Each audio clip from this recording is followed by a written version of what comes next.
Ladies and gentlemen, welcome to the Push Start Media Network, where you can't do anything in life unless you push start. Yes. Today on How We'd Book It, we had a few options planned, but we just threw something together last minute, you know. Today we're going to be talking about Braun Strowman and how we'd book him after his 90-day no-compete clause is up. When did you say that is? So he was released early June. So the way I looked it up yesterday. I don't remember his exact release date, but the end of the 90-day no-compete clause comes in August 31st. Ah, okay. So after SummerSlam, September, so around the fall area. But yeah, Braun Strowman, one of those I never thought would get released because he was Vince's pet project, one of his guys. You know, he likes some big meaty men. Yeah, well, as much money as I saw he was making, I completely see why they released him too. Especially if they're about to sell the company. Well, when nor here nor there, whether they are or whether they aren't, as much money as he was making. I mean, when's the last time he actually won a match? It's been a while. I mean, it's just they weren't doing anything with him, and I don't know. I've never been a big fan. I like him. I do, because I like those bigger guys. And he was honestly one of my favorites just because of like his wrestling. So I like the brutality aspect of it. He was not, I don't know. I mean, somebody that big is going to use a British Bulldog power slam as a finishing move. Come on now. See, I would say the same thing, but I listened to an interview with Heyman years ago. He was like, well, what if you have someone like Mark Henry doing like a shoulder claw? Like, it's not any move. It's not a big move. But if Mark Henry does it and he taps out a bunch of people, it makes the move look dangerous. No, I agree. It's just a very, you know, that running power slam for me is something you would have seen back in the 80s, late 70s. For the things that they put on TV now, it's just a very, you know, lackluster finish. Yeah, I mean, it doesn't build up a climax or anything. It's just like, okay. Yeah, no, I agree. But let's talk about Strowman's debut. He debuted with the Wyatt family: Eric Rowan, Luke Harper, Bray Wyatt, as the Black Sheep. Yeah, if y'all heard that, my AC unit was on because it is hot here in Virginia. Humid. Yes, and we were trying to stay cool. But back to Braun Strowman. Yes, he was the black sheep of the family, and when he debuted, it was like, who is this guy? But then I actually grew to like him. I wanted that angle to go somewhere. I didn't know who they were going to, well, I didn't have anybody in mind for who they were going to use, but he kept talking about Sister Abigail's gift to him and this, that, and the other. And I actually wanted him to come out with somebody playing the role of Sister Abigail, and that just never came to fruition. No, it didn't, unfortunately. And it's one of the many WWE failures over the past decade. We can go into an entire list of that. I always wanted them to get Rosemary for that role, but that didn't happen either. So she's in TNA now, right? Yeah, she's been in TNA on and off for years. Yeah. So yeah, I mean, debuting with the Wyatt family and then going on to be the monster among men. He ran through everybody at some point. That's one way to look at it. Well, I mean, what's another way? Name me a good Braun Strowman match. I enjoyed the Fatal 4-Way at SummerSlam with him, Joe, Lesnar, and who was the other guy? I don't remember the other guy. I'm going to be real with you. He's one of those guys. There's not a whole lot to do with him. I mean, he's not that great in the ring. His promos aren't that great.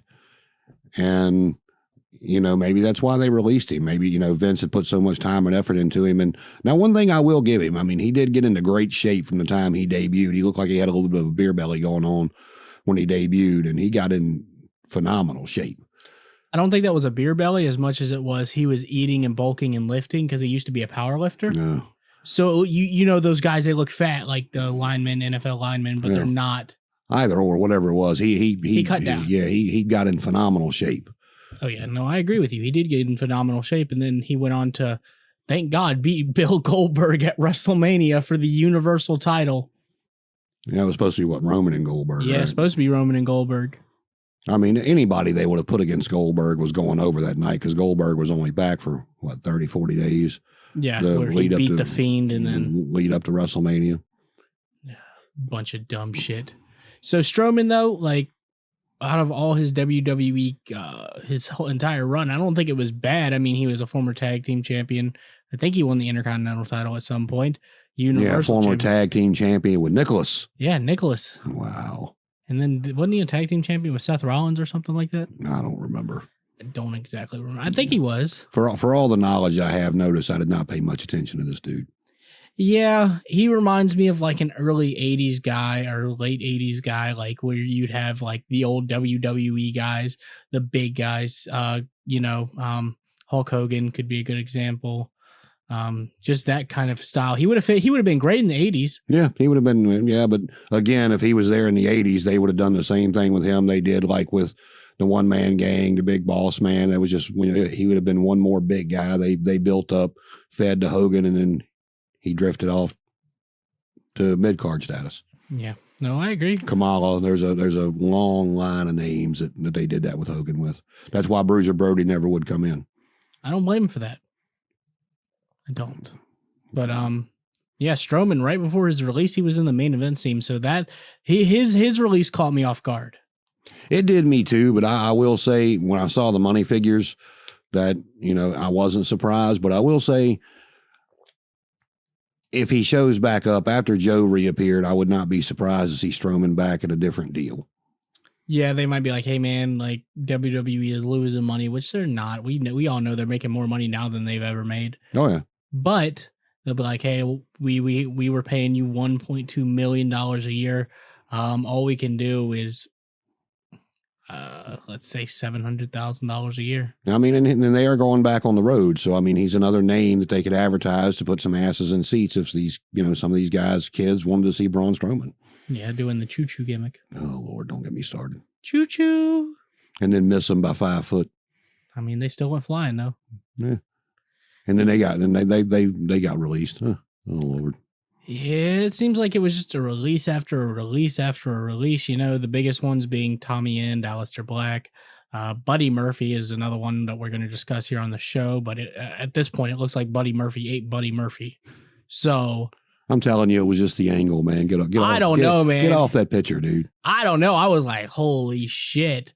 Like, I could see him doing some crazy shit on the indies. Apparently, a lot of promoters want him too because he can put on dream matches. I'm kind of hoping he goes to AEW, but that's another topic for another day. So, but yeah, we're here to talk about Braun Strowman. So, Strong Broman? Yeah, Strong Broman. I mean, that might be his new name. You never know. I think, honestly, if he goes somewhere, it'll be something strong, man. Yeah.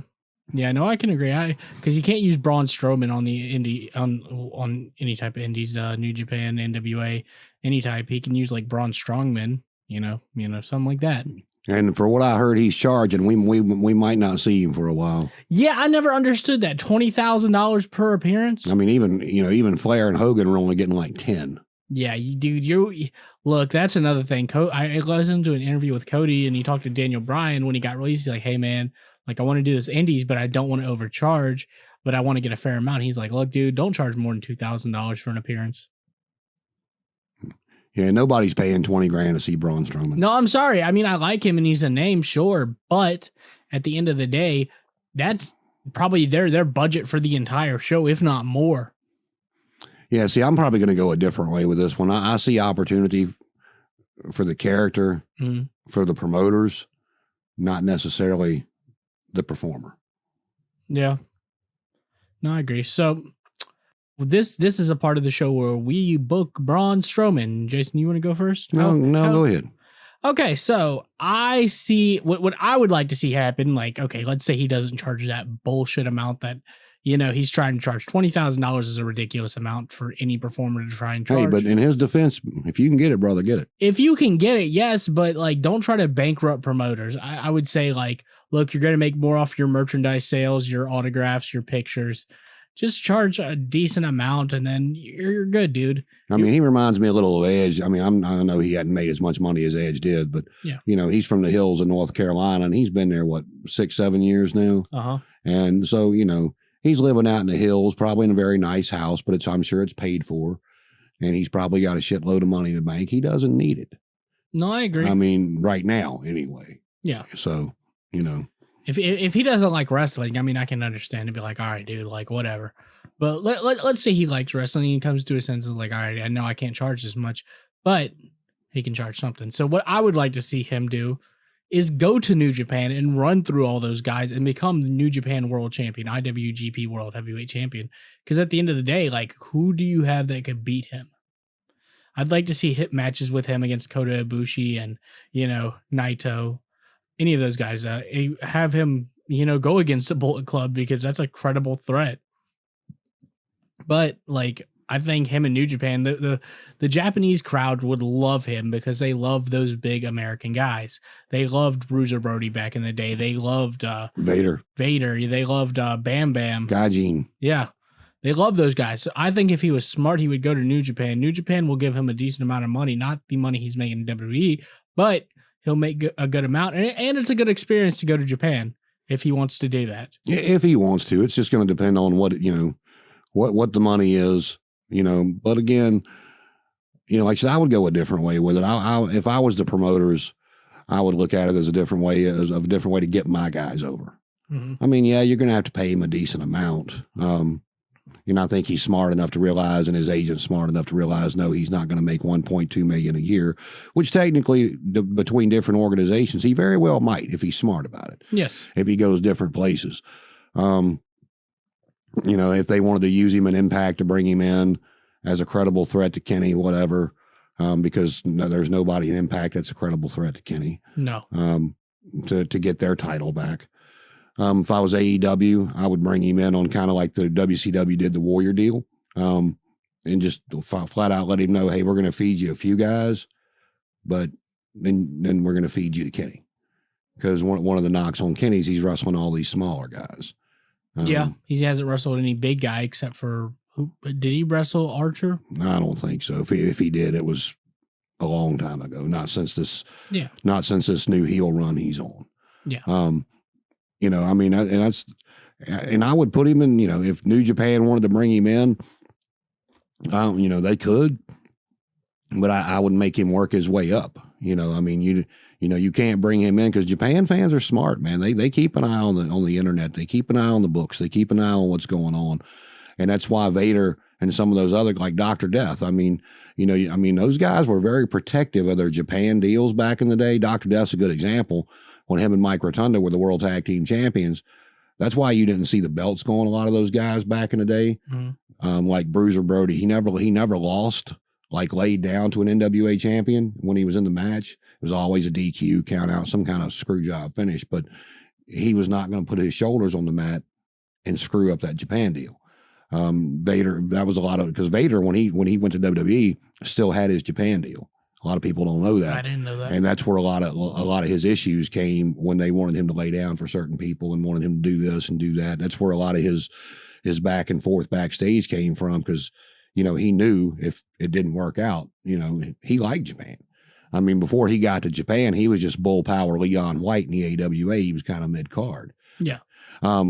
Funny story about the Vader gimmick. Do you know who the original Vader was supposed to be? No. Take a wild guess. Arn Anderson. No. I have no idea. The Ultimate Warrior. Jesus Christ. When he left World Class as the Dingo Warrior, he was supposed to be headed to Japan, and that's the gimmick they were going to give him was Vader. But he wound up signing with the WWF.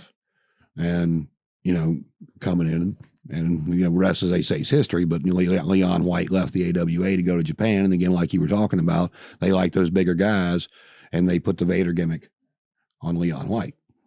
Makes sense. It worked out well for him too. But I mean, yeah, it did. I mean, yeah, we would, if the Warrior would have become Vader, we wouldn't even know who the hell the character was. He'd have blew that in a week. Yeah. But again, with Braun, I mean, they're not going to bring him in. That's the position he's in. They're not going to bring him in and let him start running through talent like you're talking about.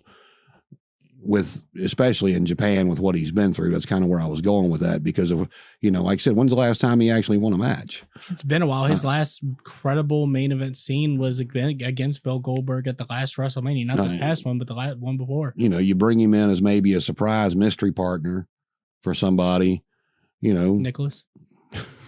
A let him get his ass kicked, in a 3-on-1, 4-on-1, whatever, and you build him up that way without making him take a loss. But where you build him back up, you just can't bring him in as a, I'm gonna let him run through the roster. But like I said, if I was promoters, while his name's still hot, while his face is still hot, I'd bring him into the NWA and put Magnus over him. I'd bring him into AEW, kind of like I said, kind of what I was going with that when they brought the Warrior in the WCW for that short amount of time. And even though Hogan denies it this day, we all know what it was. When Hogan laid down for him at WrestleMania 6, it was supposed to be he was going to get his win back at some point, and it never happened because of how flaky the Warrior was. And, so yeah, I mean, he was brought in specifically, I don't care what anybody says, for Hogan to get his win back. And that match turned out awful. As many Ultimate Warrior matches did. Well, the WrestleMania 6 was actually, if you go back and watch it, was not a bad match for the two of them, because normally, Hogan would have somebody in there that he could carry, or they could carry him, and vice versa with the Warrior. I mean, but when they booked that match for WrestleMania 6, I was like, oh God, look at this train wreck about to happen.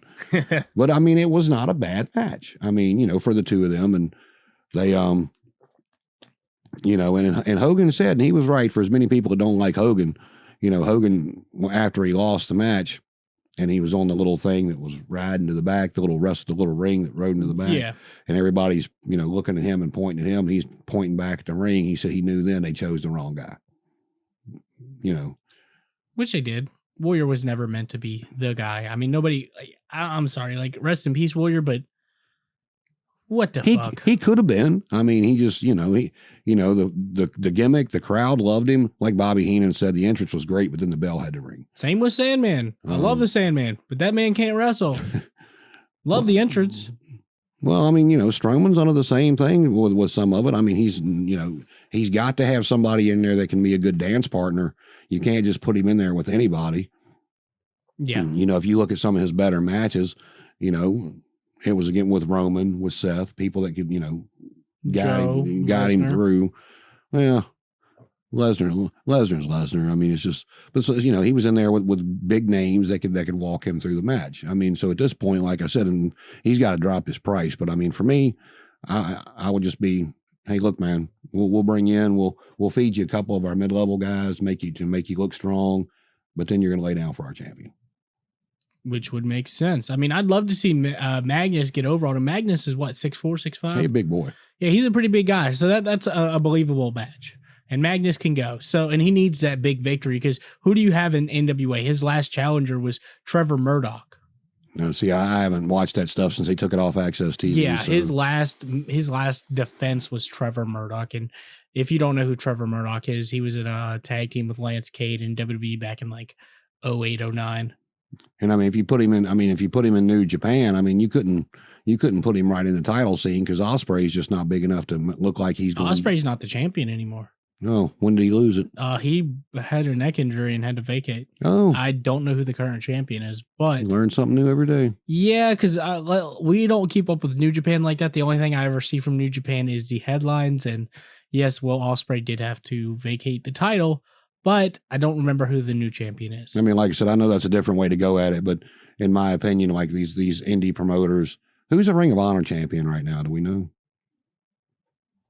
I have no idea. But like I said, for the all-time promoters, I mean, and I know AEW's, the next thing to the WWE, but I mean, it's still small in comparison. Yeah. I mean, take advantage of what Vince did. Vince released one of his boys. He released a former, Universal champion.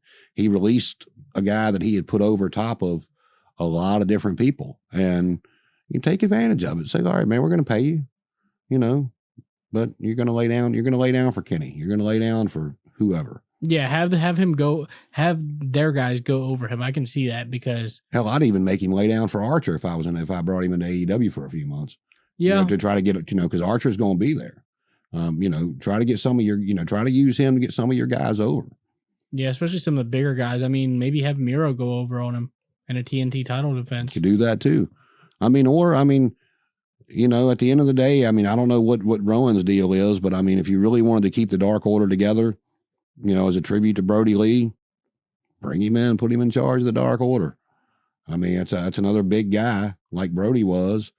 You know, I mean, I don't know what they were going to do with Brody. You never know. I mean, but you come in and if you want to keep him around for a while, but I don't think he's I don't think he's a draw. You don't think he's a big enough name? No, I don't. Well, I mean, not for $1.2 million or $20,000. I mean, and nothing against Brody Lee. I mean, he's a bigger name than Brody was because he's a former Universal Champion and everything like that. But I also, Brody Lee's one of those few guys that you've never heard a guy say a bad word about, in this business, and that's very rare. Yeah, very rare. And I mean, I've never heard anything bad about Braun. I don't know. I mean, I don't know what how he is backstage or anything like that. But I mean, like I said, if I would go from a different angle. I mean, if him make whatever money I could. But you would have him job out to people. The bigger names I would. Like I said, I'd feed him some of my mid card guys. Yeah. But when it came to, like I said, I mean, Kenny needs a big name in my opinion. I know you like Kenny, and it's not that big, it's whatever. But in my opinion, Kenny's not. I know they're trying to promote Jungle Boy, and I think he'll be a star down the road. But Kenny beating people like Jungle Boy in title matches, it's not currying him any favor. Yes, yeah. It's not currying him any favor. Kenny went over, but Jungle Boy got over. Kenny, Kenny did what he was supposed to do. That was the job of the NWA champion. That was the job of every champion back in the day, except for Hogan. Damn it, Hogan. Well, I mean, that's they changed gears with that and all whatever. But I mean, that was what Flair was so good at back in the day, going to Memphis, going to Florida, and taking a guy that, Flair defended the title against Coco Beware. Well, Coco Ware at the time in Memphis. I mean, that's the champion's job. I mean, Kenny's doing good at it. I'll give him that. I mean, I'm trying to be more open to some of this stuff. But they're supposed to go out there and take, a broomstick and look like it could beat them. And in the end, come out on top and keep the title. Kenny wrestled a blow-up doll. Oh, don't get me started on that. Like last night on Dynamite, until I saw that him and Jericho were going to have MJF and Jericho were going to have a face-to-face about another match, I thought they might actually put Sammy over. And then I saw that, I'm like, no. Oh, yeah. As soon as they said they're doing a Jericho MJF, I'm like, nope, Sammy's not going over. I knew I was like, look, if they're smart about this, they did exactly what I thought they were going to do. I'm like, look, Sammy looked great the entire match, and you believed he was going to win. And then you had somebody interfere to help MJF win. But see, that's where the promoters also need to stay away from it too. Take Sammy. I mean, Sammy's red hot right now. Yeah. So if you bring in Braun, you keep Sammy away from Braun. Yes. Because Sammy, Jungle Boy too. You keep those type of guys away from him because the believability of it, the aspect of it, neither one of them, Braun, get away from me. I mean, you keep those guys that you want. That's why I'm saying you bring him in as a promoter and you use him for what you want to use him for. No, I agree. Because, I mean, if they put him up against anybody like Sammy or, Jungle Boy, I mean, there's no believable way for them to beat him. No, like a big guy, though. You could feed him Luchasaurus. I mean, that's, that's a gimmick. You throw Luchasaurus at him, 2.5 minute match, power slam, 1, 2, 3. Yeah. I mean, like I said, you feed him some of your mid card guys, but nobody that Luchasaurus is not somebody they're going to elevate to the top. No, he'll never be a main eventer. Exactly. I mean, you take people like that and you feed them to him and you let it, in Braun, you make your money and, but like I said, again, it might be all for naught because I do think he'll be back in WWE. What the hell? She wanted in on the conversation. You didn't say anything about that. Said something about the prime minister. Like, bro. So, but yeah, that's what I would do with it. What about you? Like I said, I would have him go to New Japan. I would have him run through a bunch of the smaller guys and eventually win the IWGP World Heavyweight title and then eventually face Kenny and lose the belt. Do they have a working relationship now or no? I mean, Kenta appeared on AEW. Yeah, I know he did, but I mean, you can set up one-time things, but I don't know. I think they do, but I haven't seen any more New Japan guys ever since. That I mean, I know a bunch of New Japan guys have went to Shingo Taki Takagi is the current IWGP Heavyweight Champion. Never heard of him. I don't know who he is, and I'm sorry I butchered that name. But like I was saying, I don't know if they have a working relationship. I know a lot of the New Japan guys have gone to Impact Wrestling. Finn Juice won their tag belts. Another guy wrestled for the. Are they still the tag champions? No, Eric Young's stable cashed in their Feast or Fired and won the belts. Oh, so shows you how much I'm keeping up with that too. Yeah, I mean it's occasional for me when I'm able to watch it. Like tonight, I ain't gonna be able to watch it. I might try and watch it on my phone at work. If you're my employer, you didn't hear me say that. I didn't hear nothing. I didn't hear shit. But yeah, that's how I would book Braun Strowman. Yeah, like I said, I would. Yeah, as a promoter, I just use him. But we'll see. Yeah, guys. Let us know in the comments of the YouTube video how you would book Him. Yeah, him. Braun Strowman. Sorry, I got a little tongue-tied there for a second, but we still are doing a giveaway for our Matt and Jeff Hardy figures, the Jeff Hardy episode. How would you book Jeff Hardy going to AEW? Let us know, or just going anywhere. Email me at christianingramyt@gmail.com, and you could potentially win a WWE Elite Jeff Hardy figure and AEW Unrivaled Matt Hardy figure. We'll pick the best one in the next episode, which I don't know what our next episode is going to be about, so be on the lookout. Yeah, we have some people that want to join us for Sting and Buddy Murphy. Buddy Murphy. So depending on if we can get all that together, and if not, we'll go a different way. Yeah, we'll figure something out. But yeah, that's I'll give you food for thought and your buddy on the Sting episode. Okay. You watched the last Nitro, right? Yeah. You saw how bad a shape Sting and Flair both were in. Extremely. Well, if as a competitor or as the booker, first thing I would have told Sting is grow your hair. I'll pay for these shots to grow your hair back out. Get your ass in the gym. I want the guy that started painting his face and it was up in the rafters. I want that dude. I don't want this dude that I just saw wrestle Ric Flair. Yeah, no, I agree with you. So So no, I would not had him as part of the invasion angle. No, I agree with you. I don't think I would have brought him in during the invasion. So I would have brought him in WWE afterwards, but I wouldn't have brought him in. Given the fact he listened to me. Yeah, well, hindsight 20. I mean, he looked good in some of his TNA runs, but it would have been like, look, man, I want you, but not this you. If you come in looking like this, you're gonna lay down to everybody I got. Yeah. So no, I agree. But as far as Braun Strowman goes, he wants him to run through New Japan, and I just want the promoters to run through him and get out of him what they can. So yeah, that's kind of where I'm at with it. Yeah, I mean, I guess that's the end of the show, guys. Like I said, let us know what you think. Yep, and when it comes to Braun Strowman, that's how we'd book it.